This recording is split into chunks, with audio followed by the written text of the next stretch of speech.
Today on Locked On Rockies, let's talk about minor league baseball, Jeff Passan's tweet, and a thread from a minor leaguer that might give some insight into some positive changes in baseball.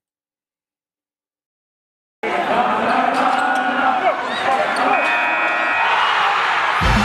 are Locked On Rockies, your daily Colorado Rockies podcast, part of the Locked On Podcast Network, your team every day.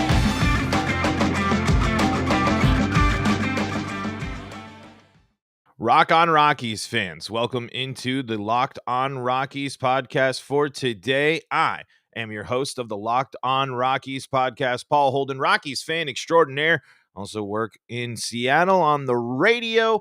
We've been covering the Rockies about just about a year or so with you all here, or a little bit underneath a year, I should say, but closer into the season. But we're getting close to the 1 year anniversary of bringing you your daily Rockies talk. I have been absolutely blown away by all your support this year so far and in the offseason. We got lots to talk about here. We're going to talk about minor league baseball, and we're going to talk about the situation currently surrounding minor league baseball, because I think it's something that we should talk about. And let's start with Jeff Passan's tweet.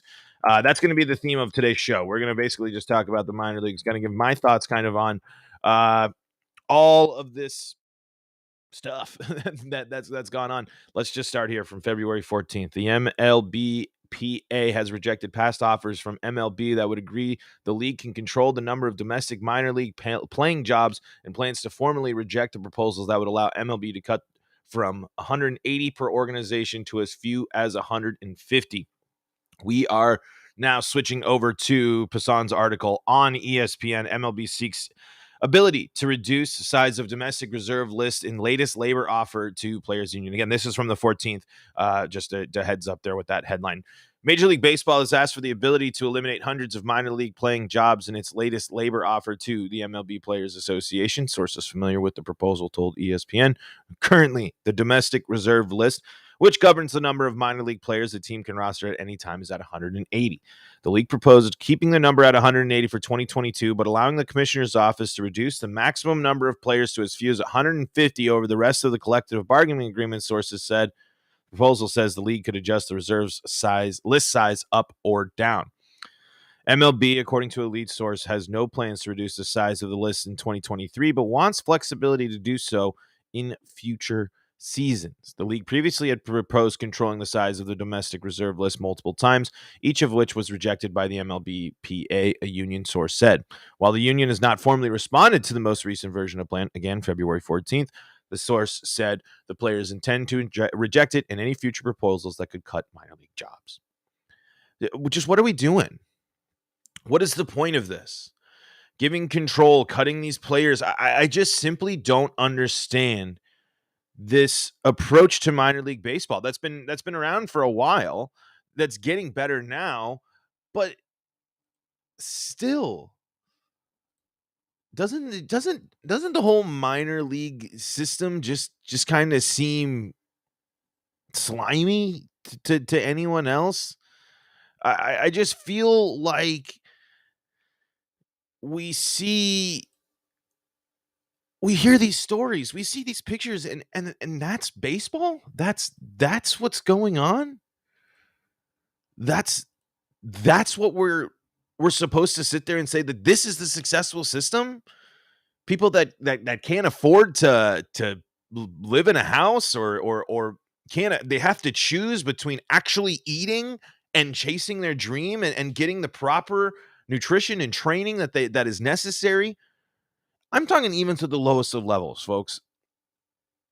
And there's a business side, and I don't have specific stuff, but a personal example that I like to listen to when I kind of talk about and I go on these rants is I like to listen to David Sampson talk on the Dan Lebitard show and bring that business mind, because I don't have the business mind, folks. And you've probably heard it when I've talked about Dick Monfort in the past. I don't have the same mind for business that other people do, especially at great expense for people.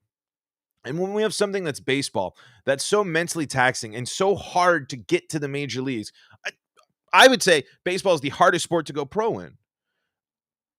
in terms of the process of the draft. I mean, that's kind of not exactly what I'm trying to say. I'm saying the post draft to starting as a professional on the at the big league level. It is the hardest to do that through baseball.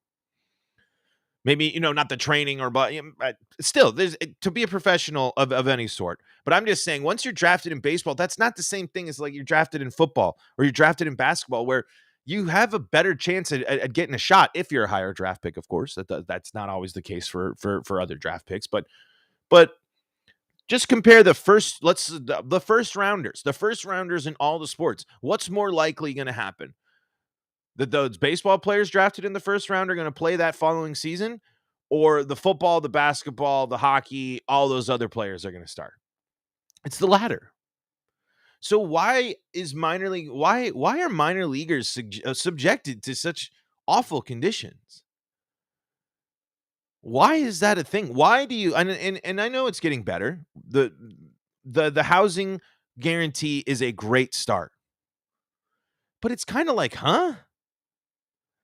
You did the research, you followed these players, like you went out and spent the time, the energy, and the resources into learning about these players that you're drafting. And we're, again, first rounders here. And they have the money when they get drafted. They get the signing bonuses. So when they're going through the minors, they have this. And that's an important note to bring up. And we're going to revisit that point in a second. But again, all this money, all this talk about the owners and versus players and stuff. I mean, these other players are sitting down here like saying, where's my slice of the pie? Because minor league baseball matters. It's incredibly important. Not only is it incredibly important to keep the game alive because it, I don't know, is the development of all of the players that we've seen, but it's hugely important for so many economies across the country, for so many people, for so many communities. And it just blows my mind that it's just it's the process. You know, it's the minor leaguers, it's the minor leagues. You just got to do it. Why? Just because there's some people that want to continue to make more and more than other people. And this isn't the player's fault. Again, this is an owner's thing. If I owned a baseball team, if I owned an organization, I'd want it to be as great as possible from the top down. And yeah, I don't know the X's and O's. I don't know all the numbers of that. But I'm going to go ahead and say, if you're making multi-millions, you can make a little less than the multi-millions you're making to still make multi-millions to support other people that are sharing rooms and sleeping on the floor and only eating cheese sandwiches, basically. The future of your franchise. The Colorado Rockies are a draft and develop team. Why are they not state-of-the-art in all aspects of minor league baseball then?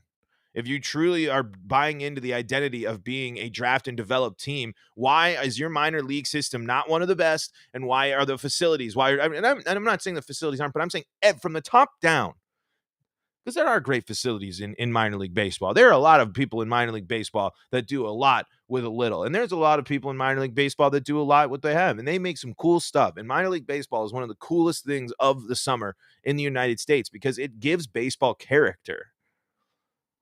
Jerseys with the Teenage Mutant Ninja Turtles and SpongeBob on them, dogs going out to go get bats, fun things, cheap entertainment for people to go out and see the future of baseball. And then they get to see one of the stars come and make a rehab start or something, which is really cool, honestly. That stuff matters. It should be supported. It should be supported tenfold. It should be one of the biggest priorities of baseball. There's too much money going around for those at the bottom not to be getting their share. Even if they are a late draft pick, they were still drafted. They're still giving you your time. And that's the big thing. The time and the commitment isn't being respected. And I want to tell you more about that. But there are people that help make this show happen and support us. And I want to tell you about them. And one of those is Built Bar. Built Bar is a great way for you to stick to that New Year's resolution of changing up your snacking habits. Make sure that you go out and get yourself some Built Bars and replace those candy bars and get why go out and have something that's high sugar, high calorie, all that stuff when you can replace it with a Built Bar. They are covered in 100% real chocolate. They are low calorie, high protein, and they just simply have the best options at built.com. So many delicious flavors. They got the white chocolate cookies and cream as their limited flavors. They do limited flavors all the time. The mint brownie, the coconut, and all sorts of delicious ones like anything with chocolate. Honestly, I'm usually going for it. But you can also see all the macros charts for Built Bars online. Most Built Bars contain 130 calories, 4 grams of sugar, 4 net carbs, and 17 grams of protein. Go to built.com and use the promo code LOCKED15 and get 15% off your order. Go to built.com, use promo code LOCKED15 and get 15% off your order. That's promo code LOCKED15 for 15% off at built.com. All right, let's head over to Twitter here. Mark Apple, 26. Mark Apple. He was the number one overall pick in the draft in 2013. Let's confirm that because we are on Twitter. Mark Apple, baseball pitcher. He was, let's see, drafted by the Tigers in the 15th. Then by the Pirates in the first round of the 2012 draft, and then the Astros in the first round of the 2013 draft. So, yes, this is a credible source here on Twitter. And he has a thread that I wanted to go through here. I lost it. Now I got it again. Sorry, I was clicking around on Twitter.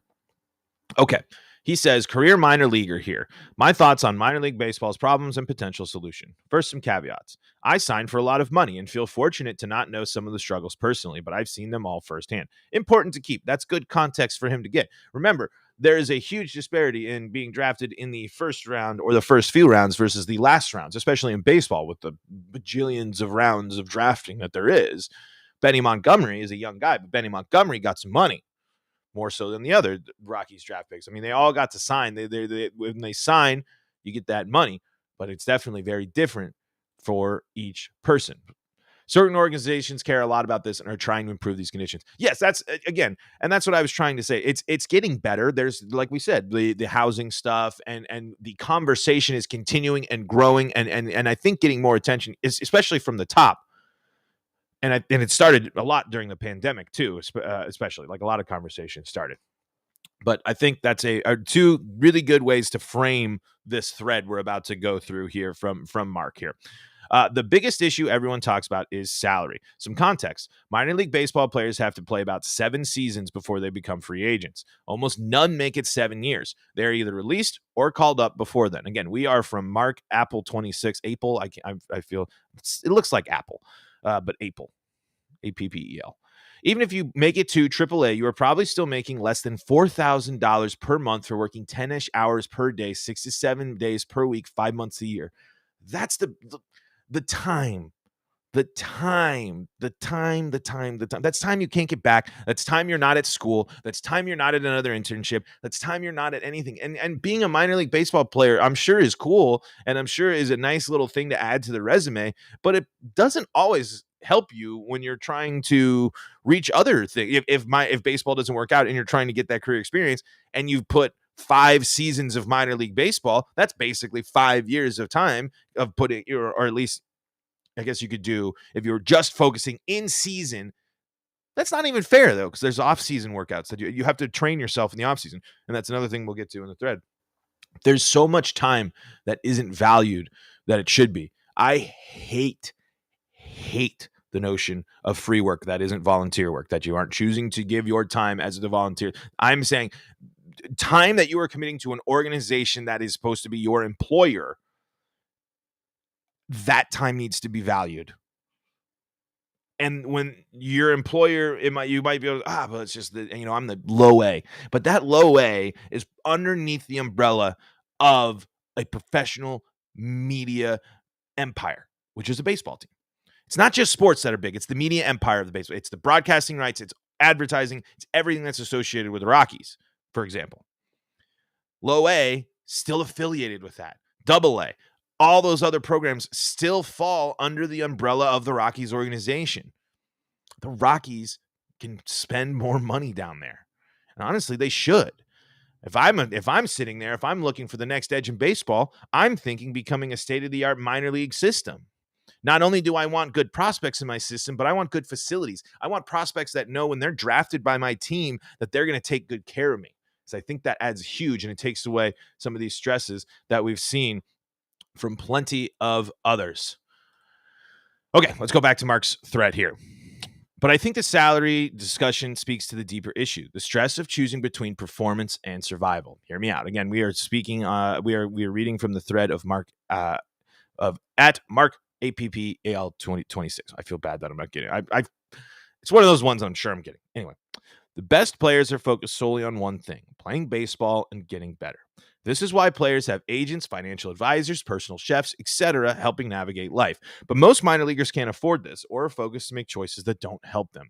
I think the three biggest decisions players worry about are housing, food, and off-season training. Pro baseball players at any level should not be worried about where they are sleeping and where they are eating. That just seems crazy to me. The goal should be to simplify these decisions and remove the barriers of making good choices. Here's how I do it. Again, speaking on behalf of Mark Apple. Housing. Players need to find affordable and convenient housing during the season. Current options: short-term lease. Pros: cheap. Cons: hard to find. There are very few short-term leases out there. Can't get out of lease if moved. No utilities or furniture. A hotel. Pros: convenient, no commitments. Cons: too expensive for most. $60 a night on the cheap end. In his 6 years, Mark says that he has never been in a minor league city for more than 3.5 months, so he goes for the hotels. Again, he framed this with he has the money to do so, but most can't afford that route. Solution: MILB and MLB announced that teams must provide housing in 2022. Huge win, saving players an average of $800 a month. That's critical. $800 a month. You all out there understand how big of a deal $800 a month. The owners don't, right? At this point, they don't.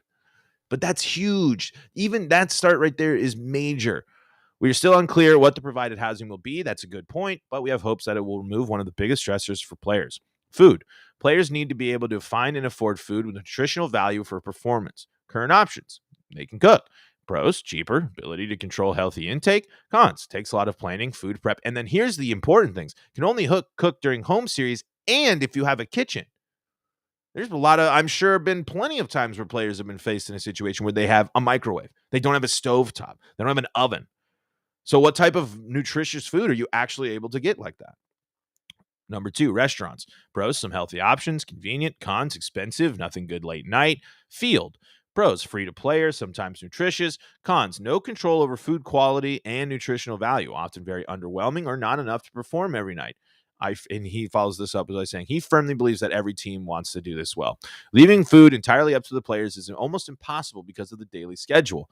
My short answer is that teams should do everything in-house. Solution: start at every AAA facility across the country. Most of the players there have MLB time. Build a kitchen out of the field. Hire 2 chefs per team. Buy fresh ingredients every day. Make meals daily. Cheaper for teams, better for players. And he goes and does a whole bunch of math about the business side. I highly recommend you can go read that. And then he finishes off by, it's just crazy. Food. What they eat. I mean, again, that decision of, do I pay to have my trainer? Do I pay to have access to this facility or gym? Or do I pay for a solid diet? Questions that are being asked across minor league baseball right now. I know they're minor leaguers, but still on the road to being professional athletes. And that's not the road that you're supposed to go to. Offseason. Players need training, housing, and food, but nobody's getting paid. One of my biggest gripes with how MLB organizations run their minor league system is their half-in, half-out approach. Strength coaches want to help with training programs, but there is no accountability because of proximity, not communication. Skill coaches want players to work on skills and send videos, but most have no money to afford good coaching/facilities. Many work out in the morning and work low-paying jobs like Uber, cashiers, etc. to make their dreams work. Workouts take place in retail gyms like Planet Fitness for 24 hours. Throw into a net, hit off a tee, build your own mound. Players get creative.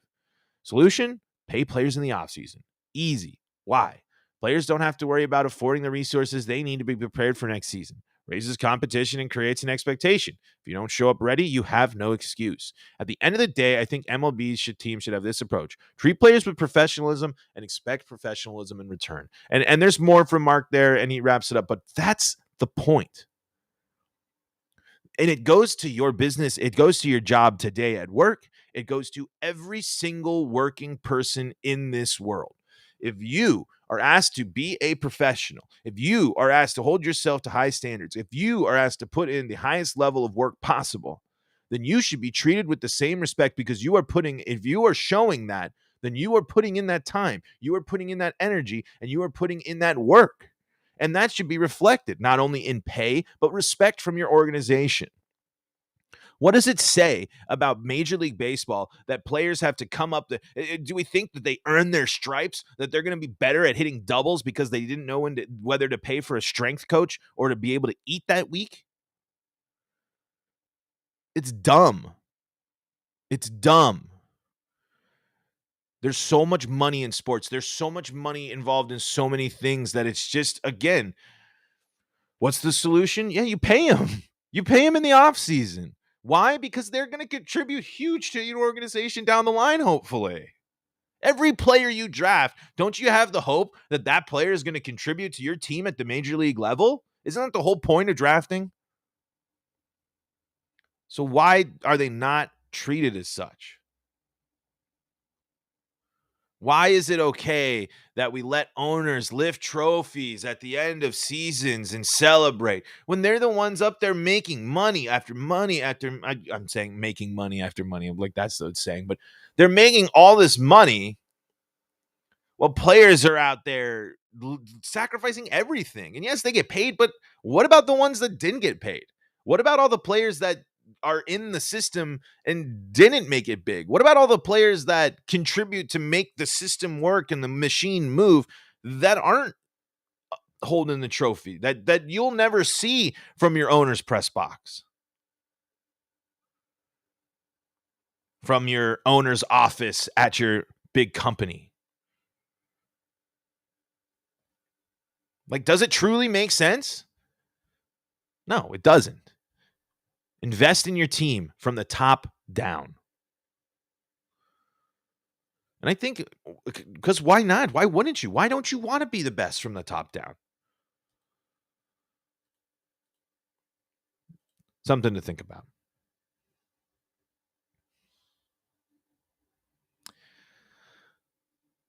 We are going to, it's weird, because I'm trying to figure out how to transition here, but like, it's kind of a thing that makes you, it just is something that makes you think. You makes you think as a sports fan. Like, I just think I know there's the separation, there's all this, the entertainment side, but you just have to look at everything when it comes to sports, or at least that's what I've been doing more lately. The pros of it, the cons of it. You can't ignore the ugly spots of professional sports. And the treatment of minor league baseball players has been an ugly spot for a long, long time. And here's hoping it's going to get better. All right, I put the tweet out. We've gotten to see some engagement here. We are going to get your help here from the Locked On Rockies podcast.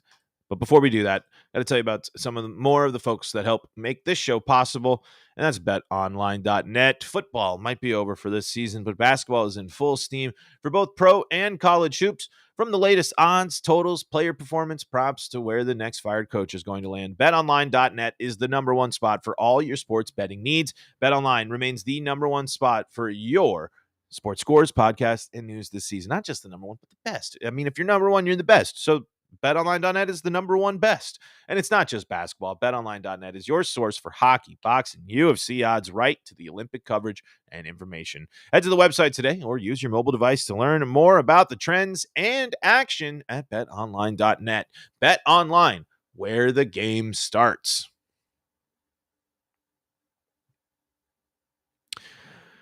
Okay, so I've retweeted that thread from the Locked On Rockies Twitter. If you want to read the full thread and you want to see what we discussed on the show today, that will be a good resource for you. But I've put the tweet out and I've responded to it. We need to get a new header picture for our Twitter. So I want you to respond with your favorite Rockies memories. And Stephen Cross has already tweeted out with a good one, but unfortunately a painful one. It's Nolan Arenado jumping into the air in Chicago. Oh, boy, such a legendary moment. Such a good picture, too. Wow.